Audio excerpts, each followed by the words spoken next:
This week, we're going to share some of our most memorable moments. Also, we're going to share our top 5 of the final 5 segments. Without further ado, let's get into it. What's one of the proudest moments you can remember about being a dad?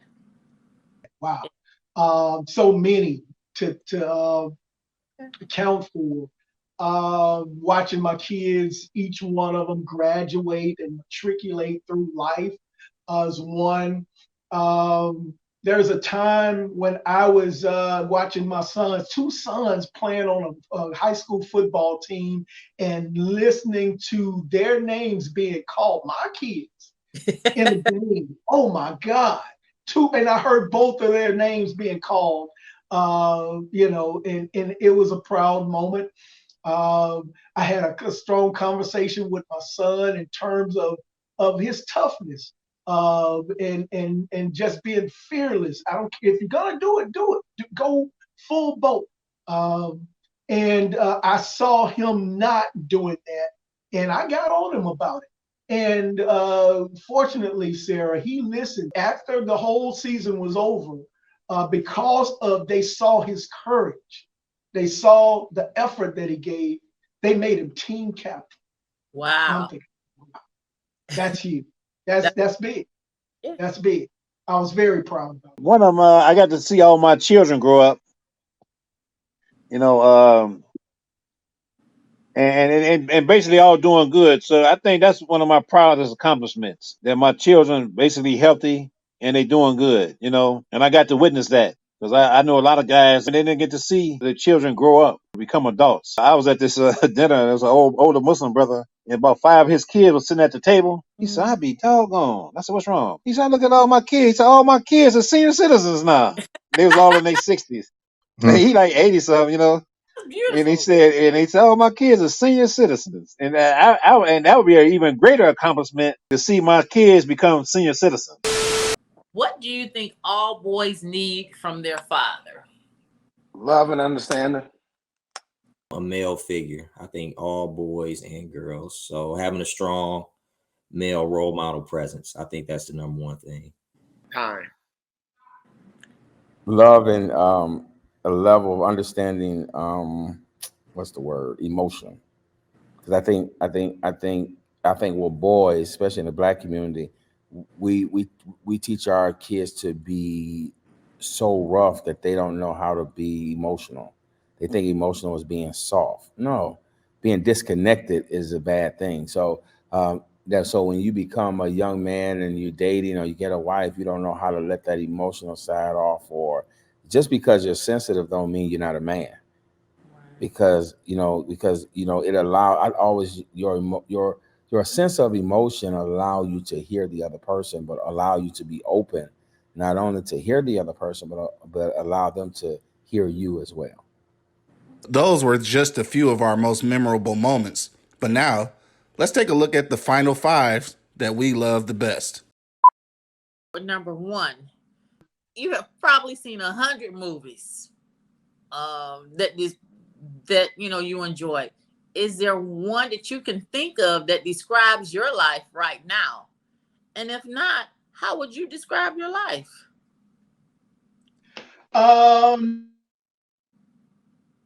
I would probably say, sound weird, but Forrest Gump, in the sense that this guy experienced things like, I remember watching that movie and coming out of there like, oh my God. I mean, this takes you to the highest highs, the lowest lows. It had everything in it. It had suspense. It had a feel-good moment. It had a moment that brought you to tears. It was everything. And that kind of, my life, and like my wife says all the time, when we die, we're going to die empty. We're going to pour everything out of ourselves, and that's kind of the way I see my life. Okay. All right. Number 2, being an elected official calls for transparency. How has having you and your family's life under the microscope affected what you and your sons do on a daily basis, or has it affected you? It has in some ways, but not so much. We're still the same people. It's small town USA. It's not like we got to walk around with a mayor security detail or something like that. Uh, but I'd say it has affected us. We had, Sarah, a shooting. Um, and to be honest, I got to tell you that the one thing I thought would be something that would happen during my tenure here at the mayor's office, I thought, God forbid, but I thought that I'm going to end up burying an officer, having that black badge across our badge. We had a shooting in town where an 11-year-old boy was injured. He's fine, thank God. And our officer, a sergeant that was involved in the shooting, it was one of those tough calls. And Sarah, I know you can appreciate this. One of those calls where you got to make a split-second decision. Right. Come to find out from those who have investigated the shooting, it's going to be deemed accidental. But I said all that to say this: it brought so much negative press to our town. I've had given interviews to CNN, Good Morning America. This was on the national news wire. And of course, it affected my family. I had nasty calls from people all over the country. What are you guys doing down in Mississippi? Why aren't you fired the chief? Why haven't you fired the sergeant? Why haven't you turned over the body cam? And people have called my home. And yeah, it affects my family. Yes. Wow. So being the mayor of the city now and thinking back when your sons were younger, how does solving problems for your sons compare to problem solving for the city? Is there a comparison, really? No, there's no comparison. Being a parent and of my three sons, as opposed to having just under 10,000 constituents, no comparison. My phone rings constantly, all day, all night. Took a serious call on Sunday, a day that I usually designate just for rest. And there's no comparison. Politics is wow. It's enriching, it's fulfilling, and on one end, but you can have some sleepless nights. So I think you already mentioned, but I'll ask: what's one of the proudest moments you can remember about being a dad? About being a dad, wow. So many to account for. Watching my kids, each one of them graduate and matriculate through life as one. There's a time when I was watching my two sons playing on a high school football team and listening to their names being called, my kids, in the game. Oh my God. And I heard both of their names being called, and it was a proud moment. I had a strong conversation with my son in terms of his toughness, and just being fearless. I don't care if you're gonna do it, go full boat. And I saw him not doing that, and I got on him about it. And fortunately, Sarah, he listened to me. Good. Times took big hits. Now, in those hits, they ended up helping the team win those games. And after the whole season was over, because they saw his courage, they saw the effort that he gave, they made him team captain. Wow. Thinking, wow, that's huge. That's big. Yeah. That's big. I was very proud about that. Okay. All right. Watching my sons express their faith in God, outside of my presence, outside, just you train a kid up in the way that they should go, Sarah, but you know, once they get up in age, you don't know what they're going to do. Right. But to see that your kids try to express their faith to their friends, and Yeah. then their friends changing their life because of my son, and I know that I'm the one that instilled that. Thank God, thank God. To God be the glory for that. Amen. Amen. All right. Number 5. Fill in the blank. Well, it's 3 blanks actually. So, what 3 adjectives would your son use to complete this sentence? My dad is blank, blank, and blank. Oh wow, my dad is wow. What would my son say? My Yeah. kids say? If I ask them, I say, describe your dad in 3 words. And they would say, my dad is blank, blank, and blank. They would say that my dad is a disciplinarian. They would say that my dad is compassionate and loving. They would say that my dad can be a little crazy at times.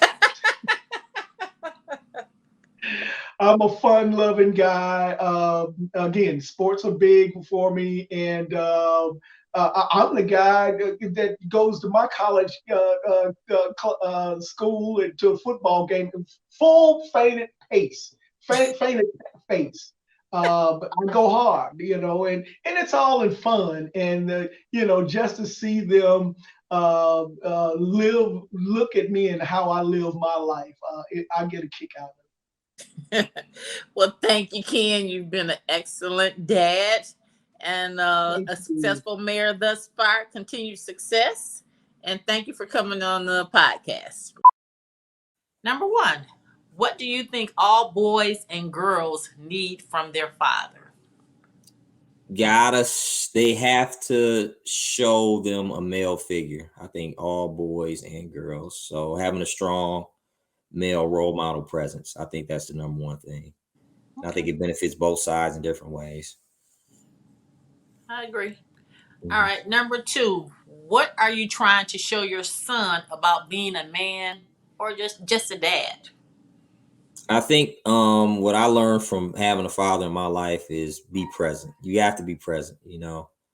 Out of all the things I've done in my life, my biggest gift, I think, is my kids, right? That's what my legacy, what I'm gonna leave on this earth. So you had a male in your life.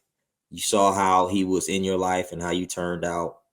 The pros, you know, you may see a con or 2, but way more pros than cons. So you should turn around and do the same for your kids when they come. No time soon, hopefully. Yeah. Probably not. Yeah. Okay. Number 3, what's the best advice your dad ever gave you? What I thought was cheap, and it was sometimes cheap, is I like seeing how he saved money. I'm gonna be honest with you, like save some money and put it aside, because I look now like when he retired, and my oldest daughter, she says, like, man, did your dad ever have a job? Like, yeah, he worked all the time. But to them, he retired so long ago, it's like, I don't ever remember having a job. Like, yeah, I get it. So I think that's my inspiration. Like, you know, I'll call him if I get a pay increase. Like, what do you guys do with this money? How much should I set aside? Because I don't want to work forever. So I like how I like how he's enjoying his life. He bugs me at work because he don't have nothing else to do. But I want to get to the point where I can call my kids and bug them because I don't got nothing else to do. Yeah, he is enjoying his retirement. That is for sure. Mm-hmm. So, okay. Number 4, what's one important lesson that fatherhood has taught you? One important lesson it's taught me is that you have to always remember that at the end of the day, they're your kids, right? First and foremost. So there's times where you're going to be a little disappointed. There's going to be times where, you know, especially, you know, with the athletic aspect, you're going to push them and have them do things like, you know, run hills, things like that, which helps. I'm not saying not to do that, but there's going to be a limit where you got to realize at the end of the day, you got to go home and be a father, right? You don't want to become a drill sergeant and turn it into a boss worker relationship, right? It needs to stay parent child, right? because when at the end of the day, you want to keep that relationship like that when you get older. So, Okay. All right. Number 5. This is a fill in the blank. okay. What 3 words would your children use to describe you? So they would say, our dad is blank, blank, and blank. Probably. So my oldest daughter, Ari would probably say, she might call me annoying. I pick with her a lot. Annoying, funny, and probably cool between the 3 of Okay. them. Yeah. Your Yeah. son? Yeah. He would probably say I'm cool. He's the one like I'm riding with. If we take a 2 separate cars, my wife, he's the one like I'm riding with him. He's gonna jump in the car. They all 3 actually might jump in the car with me now that I think about it, but for sure, him and the baby, they're gonna jump in the car with me. So Okay. And he described you as cool, and what 2 other adjectives would he say you are? he would probably say funny, cool.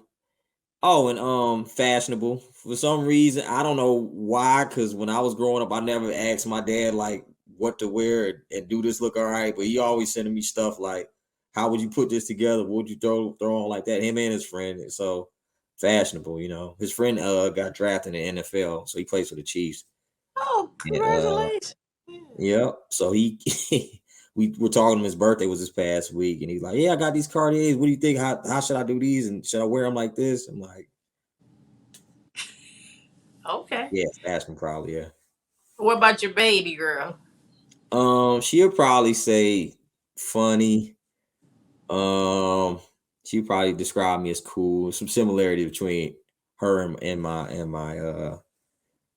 son. And then what's another one? She probably called me mean sometimes, honestly. Oh, you actually tell her no sometimes? I don't tell her no, but it's a way I talk. And like, hey, you got to do this, and she just get to her eyes. Well, she's very sensitive, like very, very sensitive. Yeah, that's an introvert, but not so much mean like yell. But that's why I'm like, all right, everybody's a little. I can't even talk to you certain ways. My face frowns up. She's just that person wears her emotions on her sleeve. Like, oh, I disappointed you. So. Oh, what do you say? That's your marshmallow. Yeah, that's the marshmallow one. Like, yeah. Yeah. All right. Well, thank you, sir. Appreciate your time and loved your stories. Number 1, when you were growing up, what was your dream job to be as an adult? Basketball player, or don't even ask me why. I wanted to be on the news. I want to be like a sports anchor.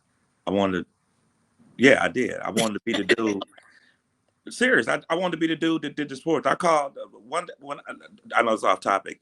I called Channel 2 one day because I had an assignment due, and they said you got to interview somebody. So I called Channel 2 and interviewed the sports guy that was on the news, and it was cool. I really wanted. That's what I was gonna do. All right. So number 2, is there something you had as a child that you believe children are missing out on today? Yeah, but it's I just believe that I can just speak for myself. Like our families were a lot closer. Our families, when I say families bigger than brother, sister, I mean all the cousins and the grandparents and even the great grandparents, aunts, uncles.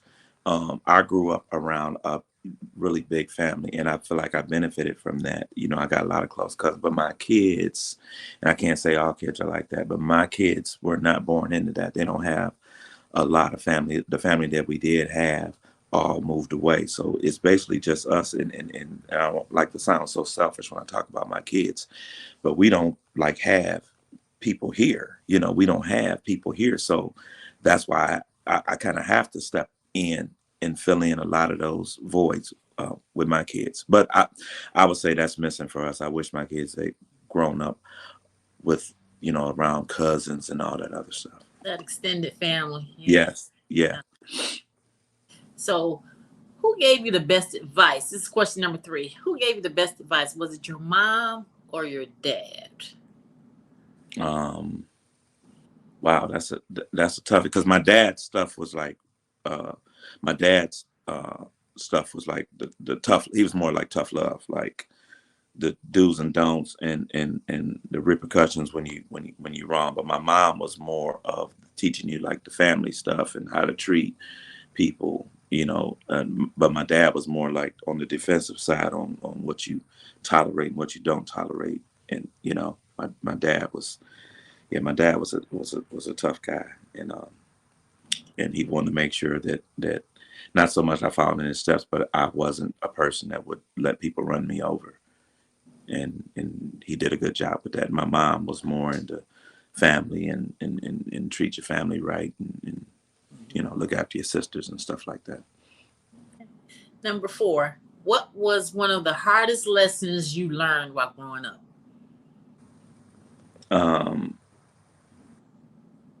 The hardest lesson I learned growing up? Oh, that's a really good question, Sarah. Where'd you get that from? The hardest lesson that I grew up. I don't know. I would probably say just kind of thinking that it was going to be easy, you know, because you look at how your parents did it and you just took for granted that this is just automatic, that money's going to come in. We always going to have food.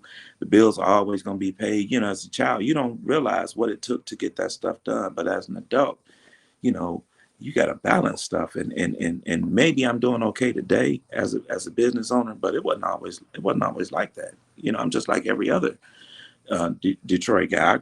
You know, when I first struck out on my own, I was struggling, you know, which is why I appreciate it so much more now. I was struggling. I mean, you know, especially, you know this, Sarah, when we got laid off.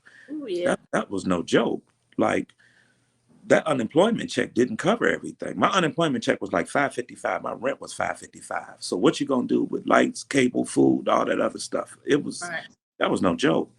But when you're growing up, your parents make it, you know, for some, you know, they make it look like it's just automatic. It's easy. You know, I didn't really think about where all this is coming from. So that. Okay. All right. Number 5. Think of the things that your children know that you do well, and then fill in these blanks. So your kids will say, my dad is a better blank than he is a blank. Oh, that's easy because the first one is always going to be, they know I'm a good father. And outside of that, it could be anything. Basketball, football.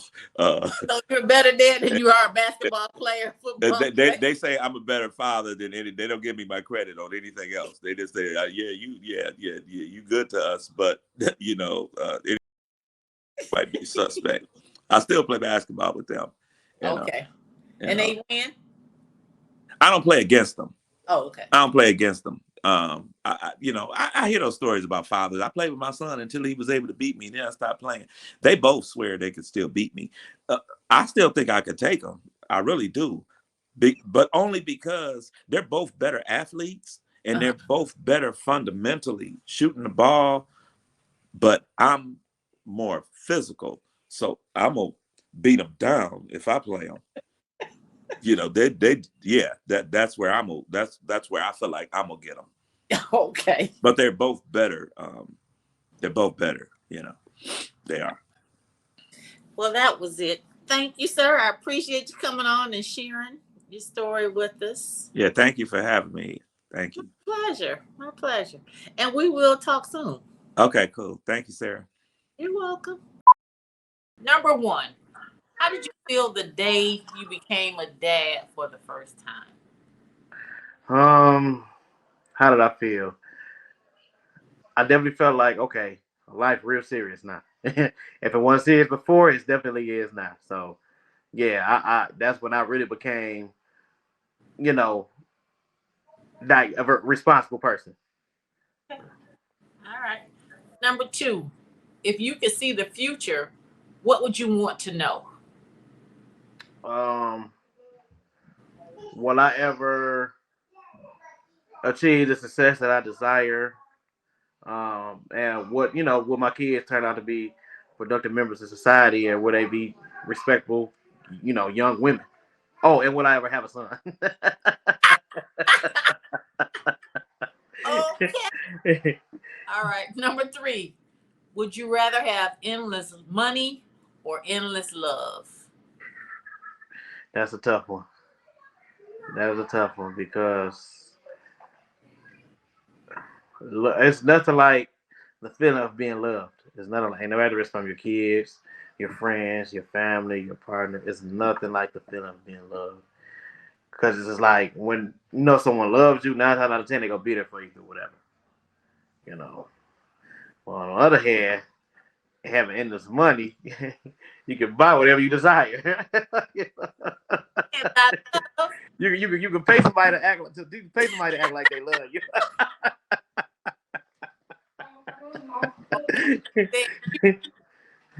that. Okay, number 4. If you had to pick a subject to teach young people for a day, what would you teach them? Ooh, that is a cool. What would I teach To young men. to young men? What would I teach?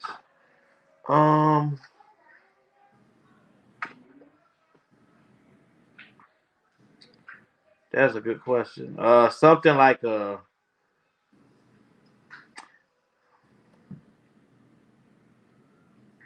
That's a good question. I don't know how to try to say what I'm trying to say. Basically, a class how to be a gentleman. I would put it like that.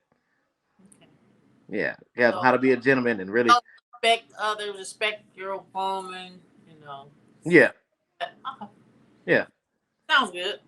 All right, number 5. My final question. This is a fill in the blank. The key to happiness is blank. The key to happiness is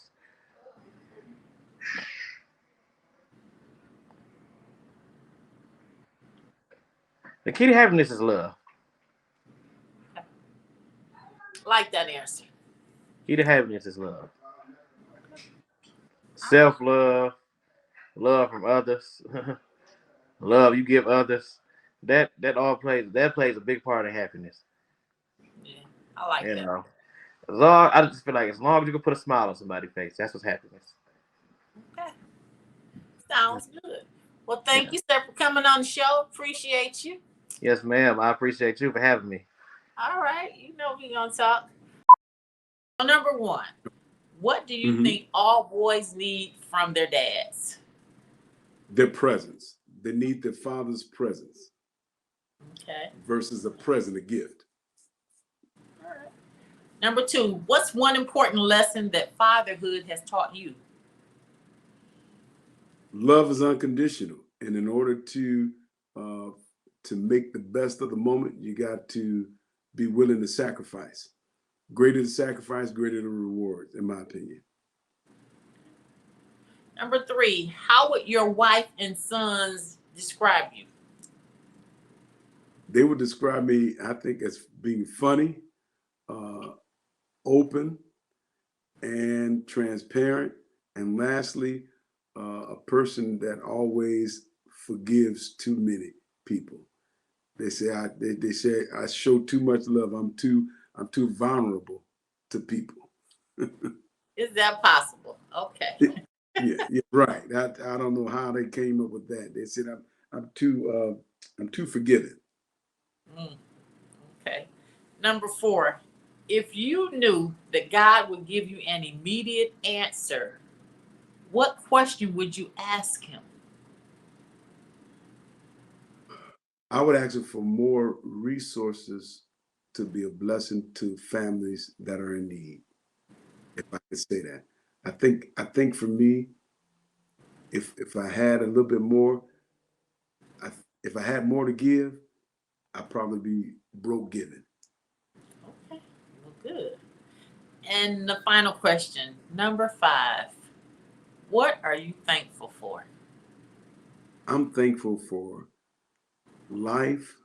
I'm thankful for family, and I'm thankful for you for being in my life, and most importantly, this opportunity to share. I live for moments like this, but I live for my family, and I live to be a blessing to somebody else. Amen. Amen. Well, thank you, cuz. I appreciate you. Oh, I'll wrap my arms around you, cuz. All right, I accept that hug. I accept that hug. And there you have it. These were some of our most memorable final 5 moments of the second half of the season. As the year comes to a close, we can't wait for you to see what we have in store in the new year. As always, don't forget to like, share, and subscribe so that you are the first to know when new content is available.